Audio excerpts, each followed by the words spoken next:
வணக்கம். ஜோதிடர் சேலம் உமாராணி. இன்றைய பதிவு இன்னைக்கு பார்க்குற பதிவு என்ன அப்படின்னா, 5ஆம் அதிபதியும் குரு பகவானும் மறைந்தால் இவர்களுக்கு பிள்ளைகள் உண்டு அப்படின்னு பார்க்கலாங்க.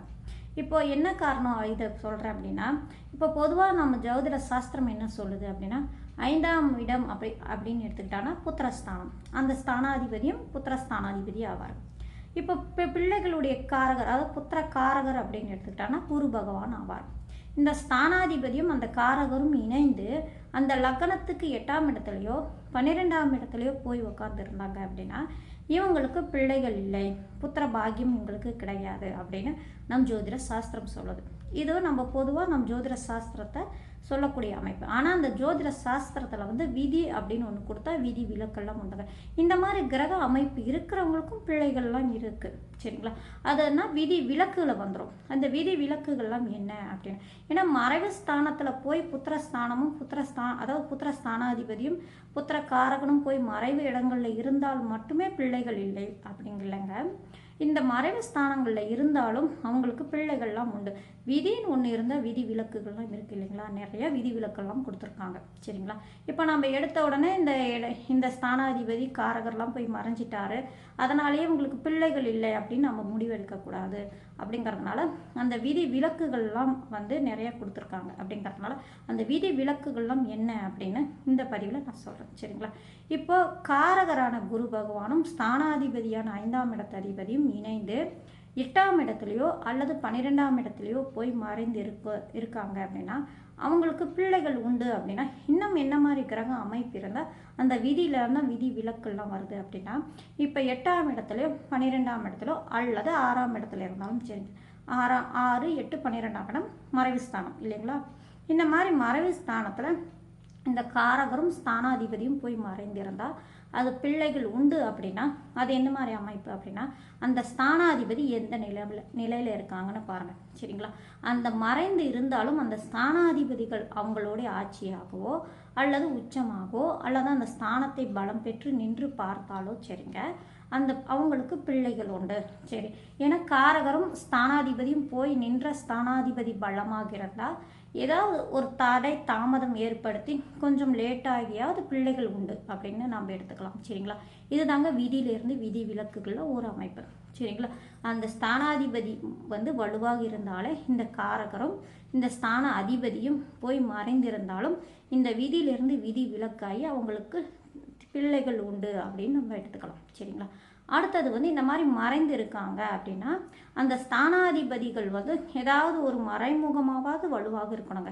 அதாவது 6ஆம் இடத்துலையோ 8ஆம் இடத்துலையோ போயிருக்காங்க, 12ஆம் இடத்துலையோ இந்த கிரகங்கள் போயிருந்தாலும் ஏதாவது ஒரு விதத்தில் வலுவாக இருக்கணும். அடுத்தது அந்த ஸ்தானம், அதாவது 5ஆம் இடம் புத்திரஸ்தானம் எந்த நிலையில் இருக்குன்னு பாருங்கள். இப்போ புத்திரஸ்தானம் அப்படின்னு எடுத்துக்கிட்டால் 5ஆம் இடம் போய் லக்னாதிபதி இருப்பதோ அல்லது லக்னாதிபதி போய் பார்வை செய்வதோ அல்லது லக்னாதிபதி போய் நின்று பாக்யாதிபதி 5ஆம் இடத்தை போய் பார்வை செய்வதோ இந்த மாதிரி இருந்தாலும் அந்த கிரகம் காரகரான குரு பகவானும் அந்த ஸ்தானாதிபதியான 5ஆம் இடத்து அதிபதி மறைந்து இருந்தாலும் அந்த ஸ்தானம் வலுவாக இருக்கிறதுனால, அந்த ஸ்தானத்துக்கு உண்டான வலு இருக்கிறதுனால, அதாவது லக்னாதிபதி பார்வை, லக்னாதிபதி சேர்க்கை, பாக்யாதிபதியுடைய பார்வை இந்த மாதிரி அமைப்பில் இருந்தாலும் அல்லது பாக்யாதிபதியுடைய சேர்க்கையில் இருந்தாலும் அவங்களுக்கு வலுவாக நின்று அந்த திசை அந்த காலகட்டங்களில் நடந்தாலும் அவங்களுக்கு புத்திர பாக்கியம் கிட்டுது. இப்போ இவங்களுக்கு மறைந்து இருந்தாலும் சரிங்க, இந்த மாதிரி ஸ்தானம் வலுவாக காரணத்தினால இவங்களுடைய புக்தி வரும் காலங்களில் அந்த மறைவு ஸ்தானத்தில் இருக்காங்க இல்லைங்களா, குரு பகவானும் 5ஆம் இடத்து அதிபதியும் அந்த ஸ்தானாதிபதியோட வலுவோடு மறைந்திருக்காங்க இல்லைங்களா, மறைந்திருக்காங்க, அவங்களுடைய புக்தி வருது அப்படின்னா, அதாவது இந்த ஸ்தானத்தை பார்க்கக்கூடிய லக்னாதிபதியுடைய தேசியோ அல்லது பாக்யாதிபதியுடைய தேசியோ நடக்குது அப்படின்னா இவங்க புத்தி வரும் காலங்களில் 5ஆம் அதிபதியுடைய புக்தியோ அல்லது குரு பகவானுடைய புக்தியோ வருது அப்படின்னா அந்த காலகட்டங்களில் அவங்களுக்கு புத்திர பாக்கியம் கிட்டுது, சரிங்களா? இந்த மாதிரி அமைப்புலாம் விதியில் விதி விலக்கெல்லாம் வந்துடுங்க. இப்போ பொதுவாக அந்த ஸ்தானமும் அந்த 5ஆம் அதிபதியும் குரு பகவானும் மறைந்து இருந்தாலும் அந்த ஸ்தானாதிபதி வலுவாகவும் அந்த ஸ்தானம் 5ஆம் அதிபதியும் வலுவாக, அதாவது அந்த 5ஆம் அதிபதி குரு பகவான் நின்ற ஸ்தானாதிபதி வலுவாகவும் 5ஆம் இடமும் இந்த மாதிரி சுபர்களுடைய பார்வை சேர்க்கை பெற்றிருந்தால் அவங்களுக்கு பிள்ளைகள் உண்டு. விதியிலிருந்து விதி விலக்குலலாம் இந்த அமைப்பெல்லாம் வந்துடுது அப்படின்னு நம்ம ஜோதிட சாஸ்திரம் சொல்லுது. அது மட்டும் இல்லைங்க.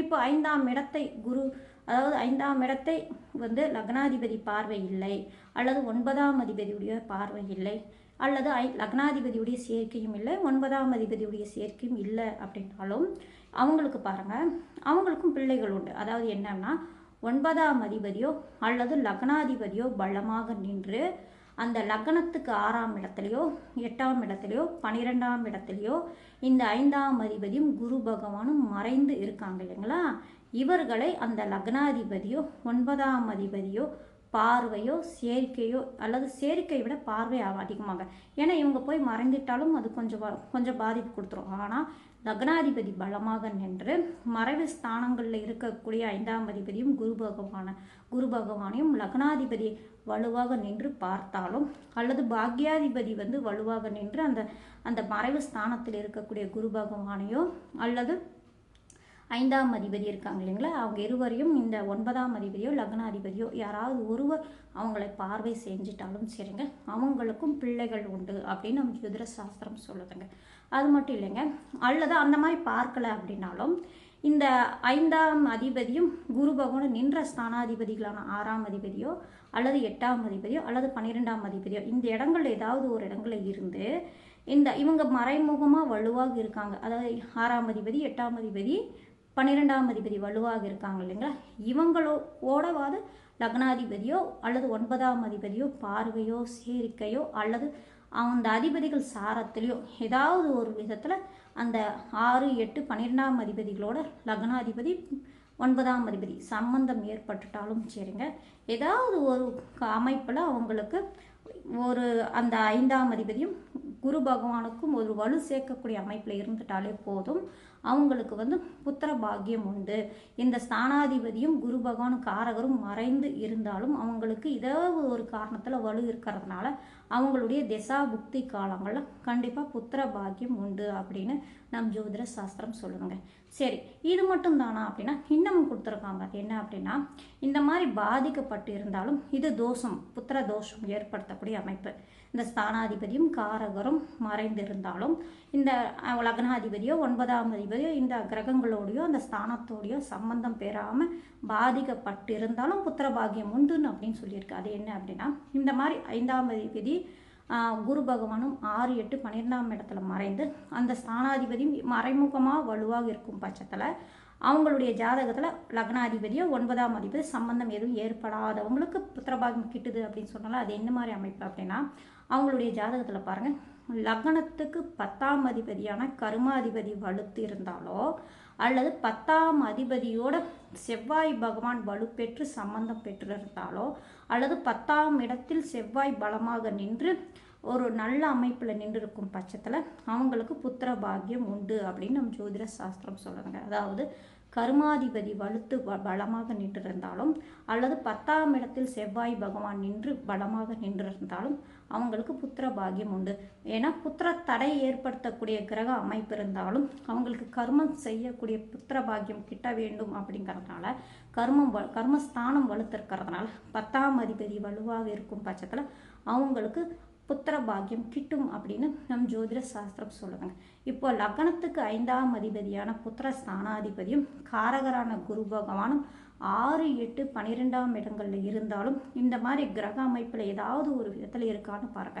எடுத்த உடனே இவங்க மறைந்திருக்காங்க, அதனால இவங்களுக்கு பிள்ளைகள் இல்லைன்னு அப்படின்னு நம்ம முடிவு எடுக்காமல் இந்த ஏதாவது ஒரு விதத்தில் வந்து அவங்க வலுவாக இருக்காங்களா, லக்னாதிபதியோ 9ஆம் அதிபதியோ பலம் பெற்று இந்த ஸ்தானத்தோடையோ இந்த காரக கிரகங்களோடையோ சம்பந்தம் ஏற்பட்டிருக்கா, கர்மஸ்தானமான 10ஆம் இடம் நல்லா இருக்கா, அந்த 10ஆம் இடத்தில் செவ்வாய் பலம் பெற்று சம்மந்தப்பட்டிருக்காரா, இதெல்லாம் நம்ம ஒரு வாட்டி செக் பண்ணிட்டு தான் நம்ம முடிவு எடுக்கணும்.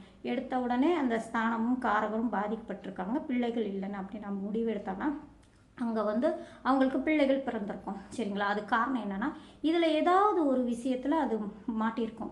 அது மாட்டியிருக்கிறதுனால தான் உங்களுக்கு பிள்ளைகள் உண்டாயிருக்கும். சரிங்களா, இப்போ புத்திர பாக்கியம் அப்படின்னு எடுத்துக்கிட்டான்னா இந்த மாதிரி பாதிக்கப்பட்டு இருந்தாலும் அவங்களுக்கு புத்திர பாக்கியம் உண்டு அப்படின்னு நம்ம ஜோதிட சாஸ்திரம் சொல்லுதுங்க. சரிங்களா, என்னோடய பதிவு நீங்கள் தொடர்ந்து பார்க்கணும் அப்படின்னா நான் வந்து ஜோதிடம் சம்மந்தப்பட்ட வீடியோ நிறையா போட்டிருக்காங்க. நீங்கள் அடுத்தடுத்து நீங்கள் பார்க்குறது அப்படின்னா என்னுடைய சேனலை சப்ஸ்கிரைப் பண்ணி வச்சுக்கோங்க. நான் இனிமேல் போடக்கூடிய வீடியோ நான் இது வரைக்கும் நிறைய ஜோதிட சார்ந்த விஷயங்கள் நிறையா பேசியிருக்கேன். அதுவும் நீங்கள் பார்க்கணும் அப்படின்னா என்னுடைய சேனலை சப்ஸ்கிரைப் பண்ணி வச்சுக்கோங்க. நம்ம தொடர்ந்து பார்க்கலாம். சரிங்களா? நன்றி, வணக்கம்.